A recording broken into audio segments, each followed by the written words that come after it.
বন্ধু, যাদের এই যে ব্যবসা বাণিজ্য খুব লস চলছে বা তাদের চলছে না ঠিক মতো, বা খদ্দের আগের রকম যেমন আসতেছিল আসছে না, তাহলে তখন কি করতে পারেন? একটি আজকে ছোট উপায় নিয়ে এসেছি। এই উপায়টা যদি আপনি ঠিক সময় মতো করতে পারেন, দেখবেন যে আপনার আগের মতোই গ্রাহক কিন্তু আসতে লাগবে আর আপনার ব্যবসা বাণিজ্য সুচারুরূপে চলতে থাকবে। তো এই প্রয়োগটি খুব শক্তিশালী প্রয়োগ। ঠিক আছে। আর আপনাদের কাছে আরেকটি অনুরোধ, ভিডিও যারা নতুন এসেছেন তারা অবশ্যই চ্যানেলটিকে সাবস্ক্রাইব করবেন এবং ভিডিওকে লাইক অবশ্যই করে দেবেন। আর এই ভিডিওটি আপনার বন্ধুদেরকে, বন্ধু বান্ধবদেরকে শেয়ার অবশ্যই করবেন, কারণ এরকম ভিডিও আমরা প্রচুর পরিমাণে আপলোড করে থাকি, যেগুলো আপনারা অবশ্যই শিখতে পারবেন বা ছোটখাটো প্রয়োগ বা টোটকা উপায় নিয়ে করে অনেক লাভ পেতে পারেন। যেমন ধরুন, আজকে যে উপায়টি নিয়ে এসেছি অর্থ সংকটের জন্য, যে অর্থ সংকট যার হচ্ছে অবশ্যই উনি করবেন এই প্রয়োগটা।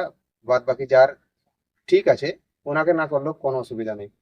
যার নিহাতি অর্থ সংকট চলছে বা খুব অসহায় হয়ে গেছেন, ভিকারির মতন কোনো উপায় চলছে না, কোনো বুদ্ধি কাটছে না, তখন এই উপায়টি আপনি অবশ্যই করতে পারেন। এই উপায়টি হচ্ছে খুব এত শক্তিশালী উপায় এবং খুব ছোট উপায়, যে কোনো লোক করতে পারবে।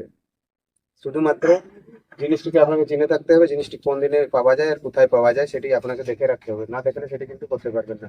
আজকে সেই ভিডিওটি আমি আপনাদের সম্মুখে যে নিয়ে এসেছি, দেখুন এগুলা এই গ্রামে অঞ্চলে যে কোনো জায়গায় রাস্তার ধারে এগুলো দেখতে পাওয়া যায়, আর সেই রাস্তার ধার থেকে কিন্তু সংগ্রহ করে নিয়ে এসে আপনি সেই প্রয়োগটি করতে পারবেন। খুব ছোট করে। আর যারা যে ফোন করে বিরক্ত করছেন বারবার, এটা বলুন সেটা বলুন, অমুক বলুন তমুক বলুন, ঠিক আছে আমি তাও বলে দিচ্ছি, কোনো অসুবিধা হচ্ছে না। কিন্তু হোয়াটসঅ্যাপ তার জন্য নম্বর দেওয়া হয়েছে, যে আপনাকে বলা হয়েছে যে হোয়াটসঅ্যাপে যোগাযোগ করবেন, কিন্তু আপনারা হোয়াটসঅ্যাপে যোগাযোগ না করে ডাইরেক্টলি ফোন করে আমাকে বেশিরভাগ বিরক্ত করেছেন। তাদের ক্ষেত্রে একটি কথা বলার আছে, যে দেখুন সবসময় একটা মানুষ তো বিজি থাকে বা আরো অন্যান্য কাজ থাকে, তাকে সবসময় ফোন করে বিরক্ত না করার চাই। হোয়াটসঅ্যাপে যখন বলা হয়েছে যে হোয়াটসঅ্যাপে লিখে জানাবেন, হোয়াটসঅ্যাপে লিখে অবশ্যই তার জানানো দরকার। তো সেটা অবশ্যই হোয়াটসঅ্যাপে লিখে জানাবেন, যে কোনো পরিস্থিতির বা যে কোনো জানবার জন্য। তারপরে আমি আপনাকে রিপ্লাই করব বা আমি আপনাকে ফোন করে বলে দেবো জিনিসটি ব্যাপারে, ঠিক আছে, বিস্তারিত। তখন আপনি বুঝতে পারবেন। আর সময় করে আমিও আপনাকে কল করে নেব, তাহলে কোনো অসুবিধা নাই। সরাসরি আপনি যদি নিজে বিরক্ত করার চেষ্টা করেন অসুবিধা হয়। ঠিক আছে বন্ধু, এই জিনিসটি দেখে থাকুন। এই যে আমাদের ঝোপে ঝাড়ের মধ্যে বা আপনার যে কোনো এলাকার মধ্যে এগুলো দেখতে পাওয়া যায় খুব সহজেই। আমি সেই জিনিসটি আপনাদেরকে একটু দেখাচ্ছি। তো সেটিকে কি করতে হবে, তার দিনটি আমি বলে দিচ্ছি। দেখুন এই যে দিন চলে আসছে এখন আপনাদের সামনে আসছে, যে পূর্ণিমা, সে পূর্ণিমা আছে গমহা পূর্ণিমা। তো সেই গমহা পূর্ণিমার দিনে এই উপায়টি করবেন। তো অবশ্যই সেই উপায়টি করার জন্য তার গাছটিকে আপনাকে আগের দিনেই দেখে রাখতে হবে, দেখে রাখে আর তারপরের দিনে সেটিকে প্রয়োগটি করতে হবে। অবশ্যই এই প্রয়োগটি তারাই করবেন যার নিহাতি আর্থিক সংকট চলছে বা অর্থ সম্বল নেই বা ভিখারির মতন হাল হয়ে গেছে, যা মানে কোনো করারই উপায় নেই। তারা অবশ্যই করবেন এবং তারা করলে অবশ্যই লাভ পাবেন। ঠিক আছে। শাস্ত্রের মধ্যে অনেক বর্ণিত আছে এই উপায়টির ব্যাপারে, অনেকবার বর্ণিত করা হয়েছে, অনেক বর্ণিত পাওয়া যায়। তো তাই মনোযোগ সহকারে শেষ পর্যন্ত দেখুন ভিডিওটা, তাহলে আপনি সমস্ত বুঝতে পারবেন। দেখুন এরকম জঙ্গল ঝাড়িয়ে এইসব জিনিস অবশ্যই পেয়ে যান। যেমন আরো অন্যান্য উপায় আছে, শুধুমাত্র আপনি নিয়ে আসলেই কাজ হয়, এটারও সেরকমই একটি টুটকা। তো সেই পূর্ণিমার দিনে, তার আগের দিনে আপনাকে কি করতে হবে, গাছের গোড়ায় গিয়ে, যেদিন পূর্ণিমা হবে তার আগের দিনে গিয়ে সেইখানে গাছটাকে নিমন্ত্রণ দিতে হবে। অবশ্যই একটি ধূপ কাঠি দিয়ে তাকে নিমন্ত্রণ করে আপনি চলে আসবেন। আর সেটি চলে আসার পরে করবেন, তার পরবর্তী দিন সকালে স্নান টান করে আপনি সেখানে চলে যাবেন, সেখানে গিয়ে সেই গাছটিকে তুলে নিয়ে আসবেন, নিয়ে এসে আপনি আপনার পূজা স্থান রাখবেন। তো আসুন আমি সেই গাছটি দেখাবার চেষ্টা করছি, তারপরে আপনাদেরকে সেই পুরোপুরি বিস্তারিত নিয়মটা আমি জানাচ্ছি। দেখি এইখানেই যেমন গাছ আছে, অনেক ধরনের দেখতে পাবেন, এখানে অনেক ধরনের গাছ কিন্তু দেখতে পাবেন, তাই না? তো তার মধ্যে একটি গাছ হয়েছে এখানে মুখে, দেখুন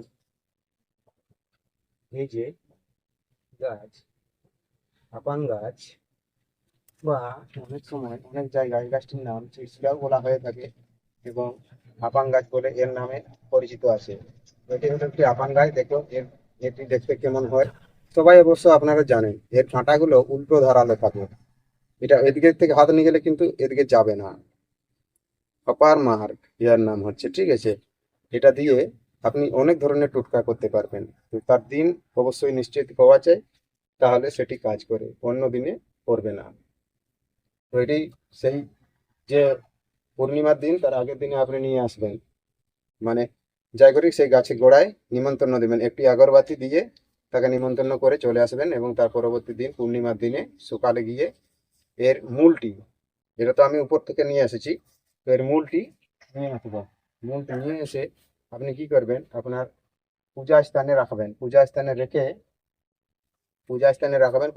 রেখে এই যে পূজা স্থানে রাখবেন, সেখানে রাখবার আগে অবশ্যই সেই মূলটিকে একটু শুদ্ধ জল শুদ্ধ জল দিয়ে ধুবেন। ধোয়ার পরে তারপরে আরেকটি অল্প গঙ্গা জল দিবেন, অল্প গঙ্গা জল দিয়ে সেই মূলটিকে ধুয়ে সাফা করে নেবেন। সাফা করার পরে আপনি একটি লাল শালু, যেটা খুব সহজেই বাজারে পাওয়া যায়, এই যে দেখুন লাল শালু, এই লাল শালুর মধ্যে সেই মূলটিকে এখানে দিবেন, আর সেটি সেই পূজা স্থানে রাখবেন, ঠিক আছে।